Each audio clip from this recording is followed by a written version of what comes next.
Bonjour, j'espère que vous allez bien ce nouveau dimanche de vie qui nous est donné. Et je vous propose pour cette méditation de rester assis et non pas allongé si vous le pouvez.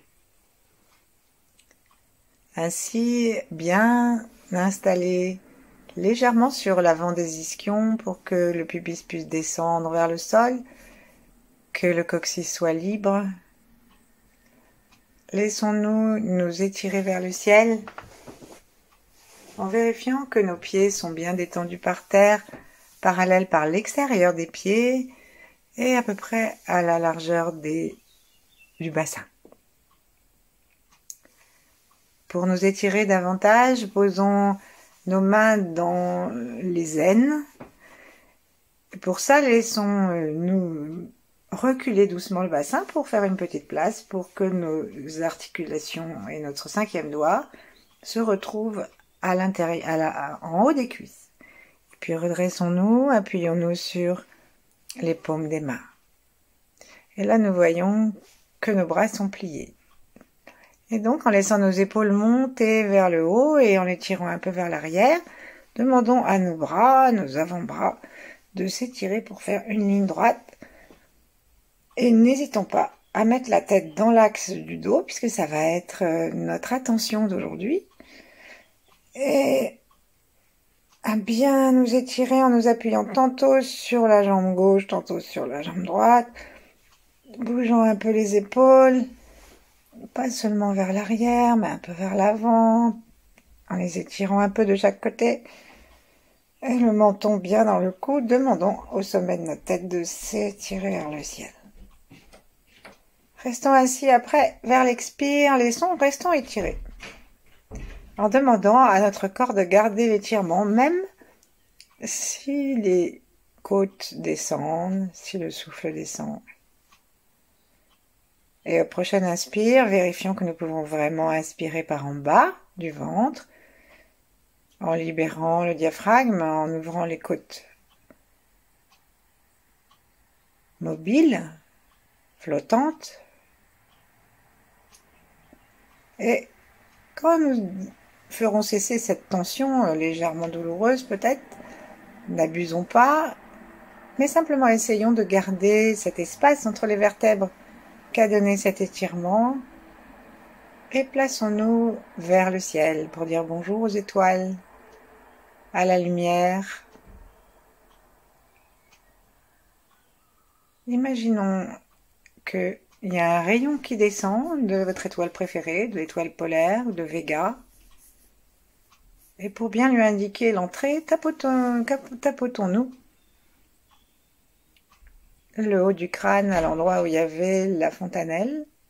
Et si nous tapotons même tout le haut du crâne, nous allons sentir qu'il y a une différence de sensation, justement. Selon les endroits du crâne, et qu'il y a un endroit, peut-être, mais il faut taper vraiment subtilement pour le sentir. Il y a un endroit qui ne résonne pas de la même façon, qui n'est pas tout à fait, ne rend pas tout à fait les mêmes sensations. Allons-y, devant, derrière, jusqu'à l'angle où le crâne descend. Et empoignons pendant que nous y sommes une petite poignée de cheveux si nous en avons et demandons à notre bras d'étirer la tête vers le haut mais en veillant à ce qu'on ne soit pas vers l'arrière et en laissant le menton descendre. Lorsque nous lâcherons la main, cherchons à garder cet espace entre la nuque et les épaules. Et puis, venons poser le pouce, la main ouverte, au-dessus de notre tête, en mettant le pouce à l'endroit que nous avons sensibilisé sur la fontanelle. Et comme si on voulait mesurer l'espace en étirant notre main. On dit qu'en haut, au bout du cinquième doigt étiré, se trouve la fleur de lotus, chère aux hindous, dans laquelle se réunissent toutes les énergies forces célestes, tous les yang. Alors gardons cette conscience au-dessus de nous et saluons le ciel. Remercions-le et d'expire en expire, invitons cette énergie à descendre à l'intérieur de nous en laissant la mâchoire détendue, toute la tête détendue, la langue contre le palais et en respirant aussi tranquillement que même si nous sommes étirés vers le ciel, les côtes peuvent descendre, toutes les côtes depuis les clavicules, les bras se reposent. Le cœur profite de la détente, le ventre se mobilise. Nous commençons à l'habiter consciemment, à le sentir. Et nous sentons aussi le périnée, les fessiers et l'ensemble de nos jambes jusqu'à sous la terre. Et si nous suivons le trajet avec nos yeux et avec notre attention, si nous le suivons avec le cœur, nous pouvons nous demander de prêter attention à la différence de sensation entre ce que nous ressentons sous nos pieds et ce que nous ressentons au-dessus de notre tête.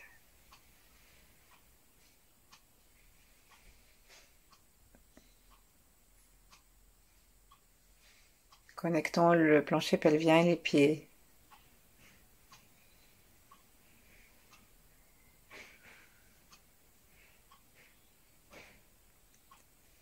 Notre corps est fait pour la rencontre du yin et du yang, de ces forces de la terre et de celles du ciel. Bien sûr, on a une première entrave, c'est que nous en sommes ignorants. Et la deuxième, elle est souvent énergétique et physique. Alors aujourd'hui, on va s'intéresser particulièrement à ces 7. Mettons tout de suite notre attention dans cette vertèbre qui est celle qui se trouve à la base du cou. La première vertèbre, elle est cachée sous la tête, elle s'appelle l'atlas puisqu'elle porte le monde de notre crâne et le poids de notre mental peut-être. Et la deuxième, elle sert à tourner la tête, à droite, à gauche, elle s'appelle axis. Et après, elles ont que des numéros. Et c'est 7, c'est celle qui, si on veut l'appeler, lui donner un nom, celle qui porte, paraît-il, la bosse de la douairière, hein, c'est-à-dire la vieille un peu grincheuse, et puis la bosse de bison, ce qui est moins désagréable. Donc c'est celle qui est à la base du cou. Cherchons à la sentir et puis maintenant avec une main que nous demandons remplie d'amour, donc nous ouvrons nos 2 mains, nous les présentons au ciel, nous nous laissons respirer par elles, simplement en étant conscients de chacun des doigts et du centre des mains. Et pendant que nous y sommes, nous saluons et nous embrassons nous-mêmes depuis l'enfance, nos ancêtres, nos descendants. Nous nous saluons les uns les autres, nous saluons les grands êtres qui nous accompagnent. Les 8 immortels, Yin, Mantakshya. Nous nous laissons respirer par les bouts des doigts, nous sentons une sorte de pulsation au bout des doigts, peut-être un courant qui les traverse. Demandons à être connectés avec les énergies yin et douces de l'univers. Celle qui, selon Mantakshya, est représentée par Vega, qui arrive dans notre atmosphère, dans notre influence. Et celle que les traditions et religions nomment comme la Sainte Vierge, Tara, Kuan Yin, Shakti. Et il y en a dans toutes les traditions. Je pourrais vous chercher comment elles s'appellent au Japon.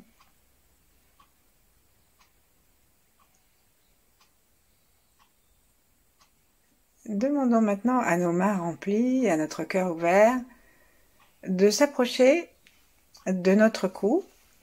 Et on va poser une main devant le cou et l'autre main derrière, à l'endroit de ces 7. Et ici, on va commencer à masser, à sentir qu'est-ce qui se passe quand les épaules se rejoignent au niveau du cou. C'est là qu'il y a ces 7. Et là, si vous sentez directement vos os, c'est qu'il n'y a aucune bosse de bison. Mais s'il y a un tant soit peu d'amas graisseux, alors c'est qu'il y en a une. Et parfois, on a la tête en avant, mais on n'a pas d'amas graisseux.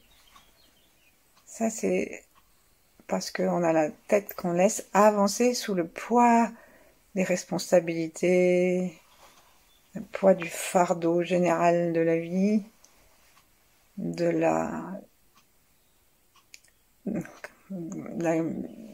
planche, du bâton, la poutre qu'on mettait sur les prisonniers, sur le cou des prisonniers, pour les attacher. Et donc tout ça, ça fait que ça circule mal. Donc on va caresser cet endroit, le masser, et la main devant, elle est juste là pour donner de l'amour, pour dire tout va bien. Et en fait, elle se pose à peu près au chakra laryngé.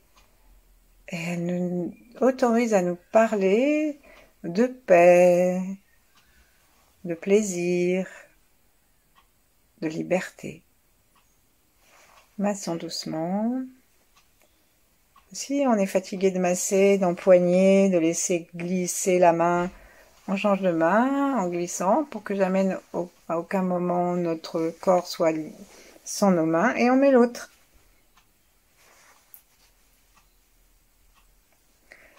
Et le massage doit se faire d'une façon tellement détendue que notre coude, en fait, on laisse peser notre coude et les doigts sont, on peut encrocher, c'est les doigts qui tiennent et qui sont sur la peau, sur la bosse de bison, et qui vont vers les épaules.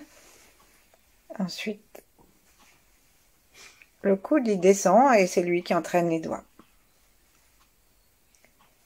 Donc je me réexplique, on lève le coude, on attrape la bosse de bison, et ensuite on laisse le coude descendre et il emmène les doigts gentiment. Donc si nous sommes en train de travailler avec notre bras gauche, la main part du côté gauche. Mais n'enlevons pas les doigts trop vite pour laisser le massage aller le plus longtemps possible le long du cou pour qu'il en profite.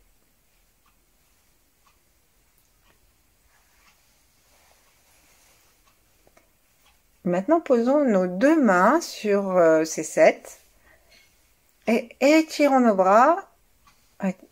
Laissons-les s'écarter de façon à ce que les doigts s'écartent aussi et que nous massions vers l'extérieur cette bosse, ou de toute façon, si on n'en a pas, ça fait beaucoup de bien quand même parce que ça va vers les épaules et il est rare qu'on ait aucune contraction dans les épaules. Ensuite, revenons à une posture tranquille, les bras descendent, les avant-bras touchent et enlacent les bords du ventre et nos mains sont en vis-à-vis ou sont face à face, paume contre paume, se tiennent. Cherchons à sentir, lorsque nous respirons, à nouveau le ciel, la terre, et cherchons à sentir le passage de l'air dans notre cou et particulièrement ce qui se passe à C7.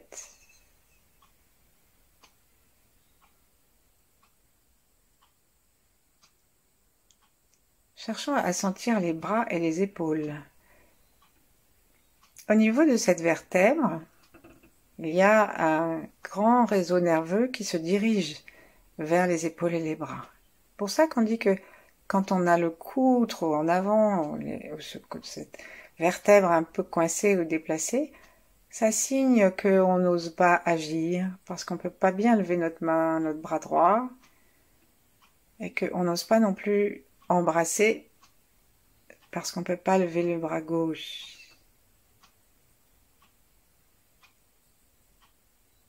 Alors, relions consciemment, dans un moment d'amour pour nous-mêmes, relions cette vertèbre aux épaules et aux bras. Mais comme ça n'aurait pas de sens de ne faire que ce mouvement horizontal, parce que nous serions privés de l'énergie qui vient du cosmos et de celle qui vient de la Terre. Demandons à la lumière cosmique d'entrer par notre troisième œil en détendant complètement les sourcils et en les laissant s'écarter l'un de l'autre. En leur demandant de s'écarter l'un de l'autre, c'est-à-dire en exerçant notre attention sur une grande détente. Demandons à ce que la lumière entre et pénètre à l'intérieur de notre cerveau en inspirant, comme si on avait un soleil devant nous. Et dirigeons ce rayon jusque dans ces sept à l'intérieur des vertèbres. Les taoïstes appellent le cou le petit pont. Pour que nous soyons en pleine forme, pour que nous obtenions une énergie de plus en plus belle, grande et libre d'aller vers le ciel, pour créer ce que Mantak-Chia appelle l'embryon céleste, il faut que la voie soit libre. Alors on a un petit pont qui apparaît aux yeux de tous, c'est le rétrécissement du cou.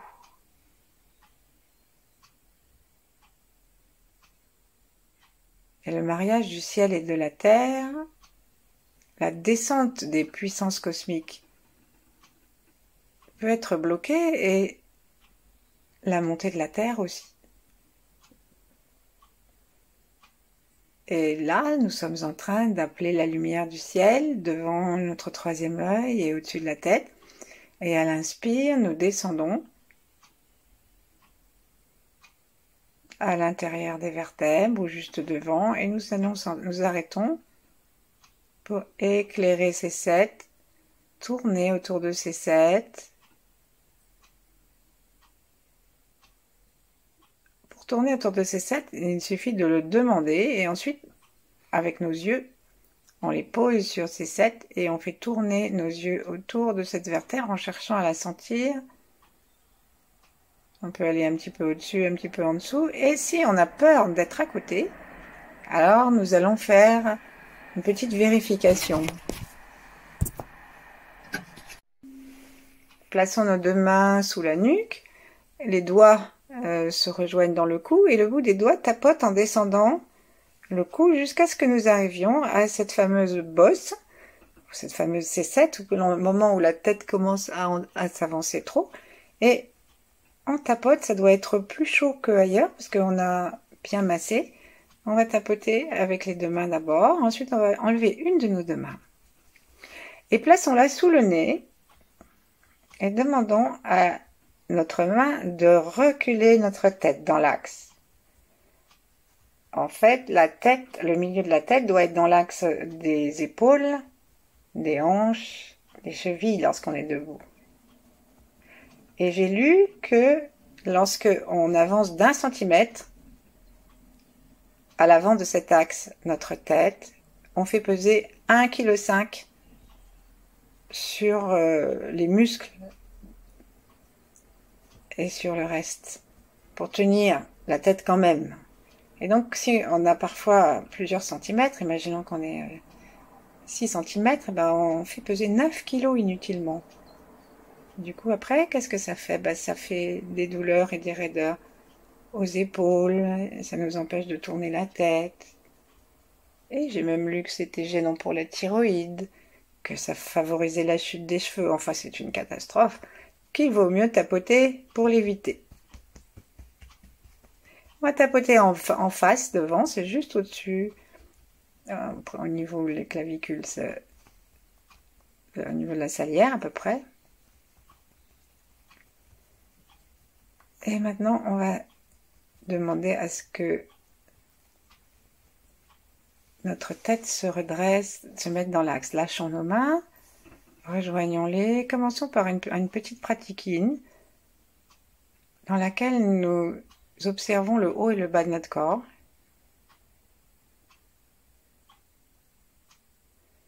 Et dans laquelle nous observons la colonne vertébrale.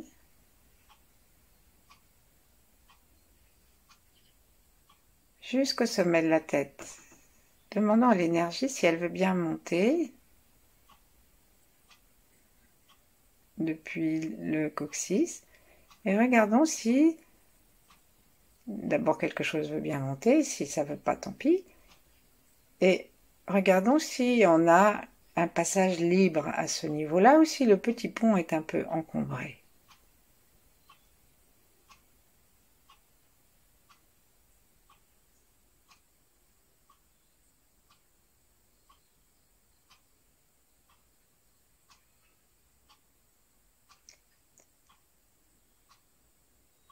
Sourions-nous, détendons. Et nous allons pratiquer deux tout petits exercices qui vont libérer cette posture. La première, c'est un petit exercice juste où on laisse le menton descendre et la tête monter, comme on l'a déjà fait plusieurs fois au cours de ces méditations. Et là, on imagine qu'on est un chien de plage arrière et sur une voiture qui roule. Et vous savez, donc la tête, elle bouge. Elle bouge. Selon les soubresauts, elle ne fait aucun effort. Alors, c'est ce qu'on fait avec notre tête. On nous demande d'osciller, en descendant un peu devant, sans effort, tout en respirant par le ventre. Et en gardant notre attention dans ces sept et à la nuque.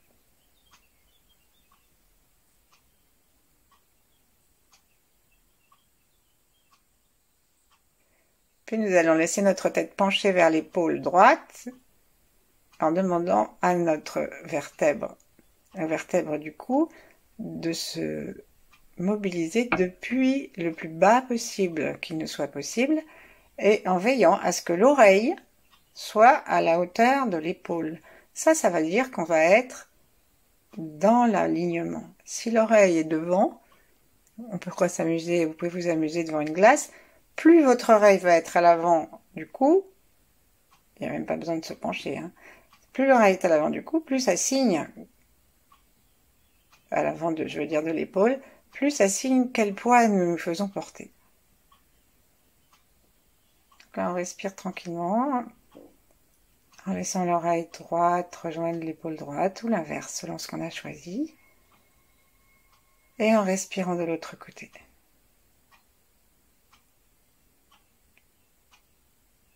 Pour vérifier aussi que la posture est bonne, gardons le menton dans le cou pour ne rien casser. Puis relevons. Et faisons la même chose de l'autre côté. Mais commençons d'abord par à nouveau étirer le sommet de la tête. Laissez le menton descendre. Sentir l'espace qui libère chacune de nos cervicales. Et penchons ensuite à gauche à partir du plus bas possible. Pas seulement la tête.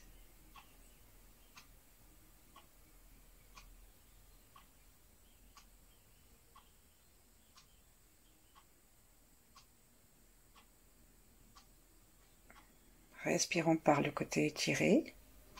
Vérifions que l'oreille est bien dans la ligne de l'épaule.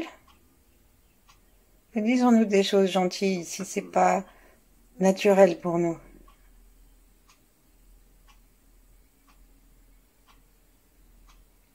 Il peut arriver, si nous sommes extrêmement tendus, que le simple fait de mettre le menton dans le cou et de pencher la tête d'un côté provoque un étirement jusque dans l'épaule. Alors surtout, il ne faut pas aller jusqu'à la douleur, il ne faut pas aller jusqu'à la crispation, parce que le corps retient douleur et crispation et il dit on ne m'y reprendra plus. Donc ce qu'on trouve comme amélioration n'est que passager. Allons-y. Bruce Francis, il dit il faut s'arrêter 30% avant que ça soit douloureux, qu'on soit au maximum. Comme ça, le corps, il sait qu'il peut y aller, il se détend petit à petit. Ensuite, on va faire encore un petit exercice avec le cou. Après le chien, le pigeon. Nous avons tous vu marcher un pigeon dans une rue, dans un magasin, pas du tout, mais dans un jardin, à la rencontre de graines, ou simplement parce qu'il se promène. Donc il avance la tête, et nous l'avançons à partir de ses têtes, et il la rentre. Et il marche comme ça, il est très content, il se rengorge, et il avance la tête, et il se rengorge. Évidemment, un pigeon, ça va très vite, hein. Ça marche assez vite. Donc là, nous, on prend notre rythme, toujours dans l'étirement, et nous nous rengorgeons jusqu'à ce que notre cou fasse reculer la colonne vertébrale et que notre tête soit bien droite, l'oreille au niveau du cou. Au niveau des épaules.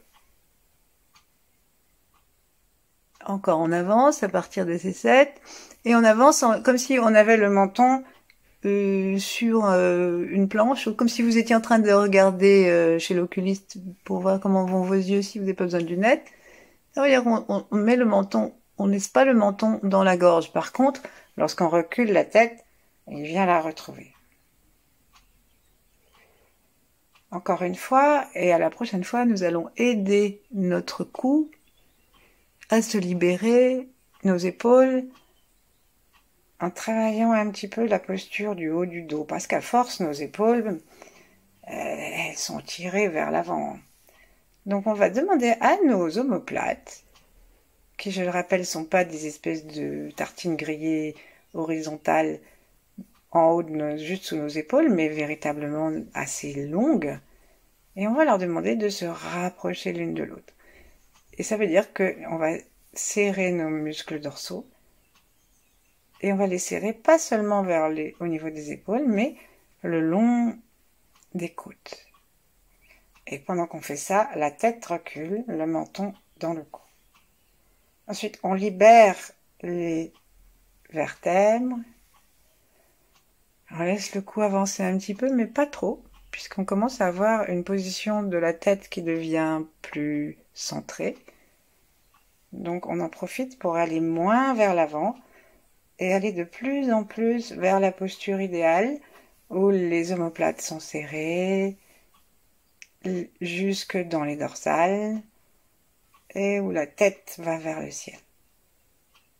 Encore une fois, et après, au lieu d'aller vers l'avant, on essayera simplement de trouver une posture plus détendue. Encore une fois d'abord. On avance, les épaules s'avancent un peu, et on resserre les dorsales, les omoplates en haut, sous les épaules, et jusque assez bas dans le torse, le thorax. Le menton en profite pour reculer, la tête suit et s'accroche au ciel. Et là, détendons-nous, laissons nos mains se rejoindre à nouveau, se toucher si elles n'étaient pas déjà, et respirons. Connectons le ciel et la terre, et autorisons-nous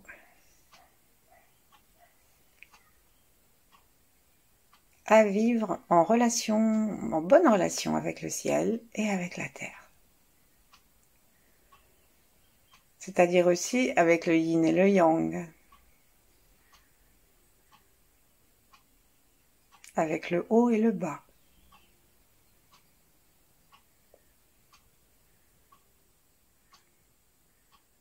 Il paraît qu'au niveau de ces 7, il y a des nerfs qui innervent directement le foie.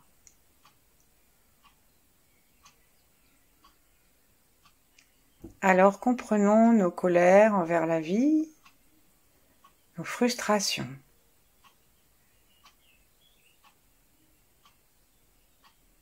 Et laissons-les partir, appelons, simplement par l'intention,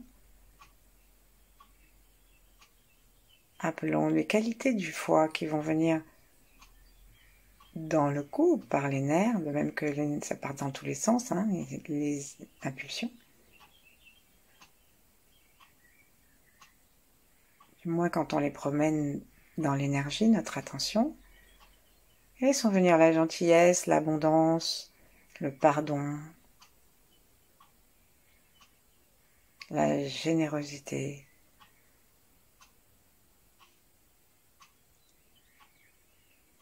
Ouvrons le cœur.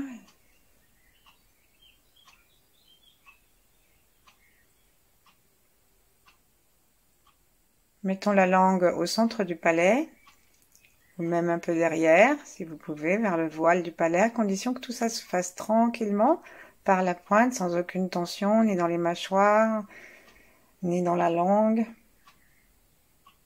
ni dans la posture de la tête.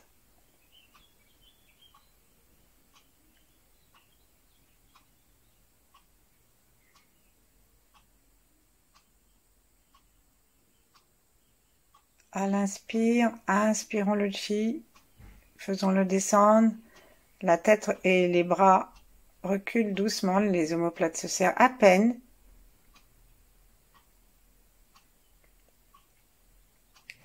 À l'expire,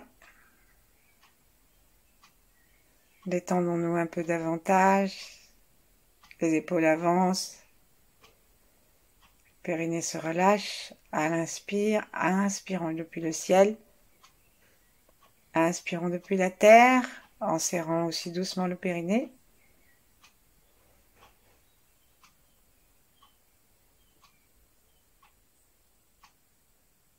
Et dirigeons l'énergie à travers le cou jusqu'au cœur.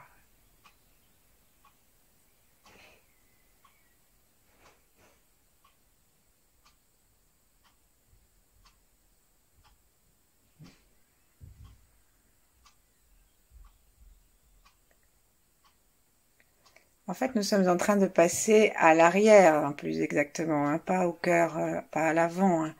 Nous sommes en train de passer soit à l'intérieur de la vertèbre, soit juste devant.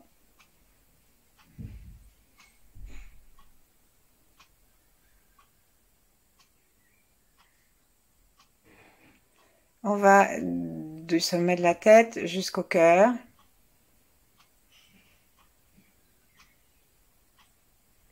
Et on remonte.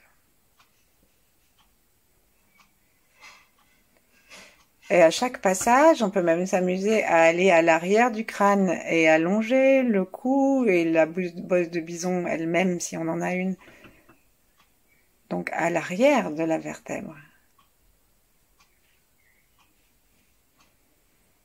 Et laissons donc l'énergie nous caresser, nous détendre.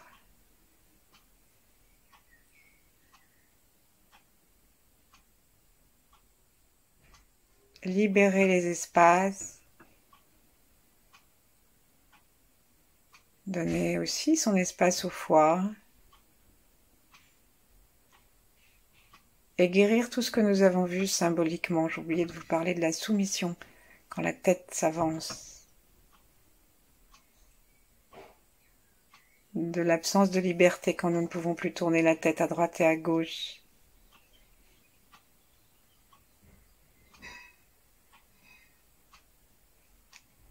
Alors ne nous occupons pas de tout cela.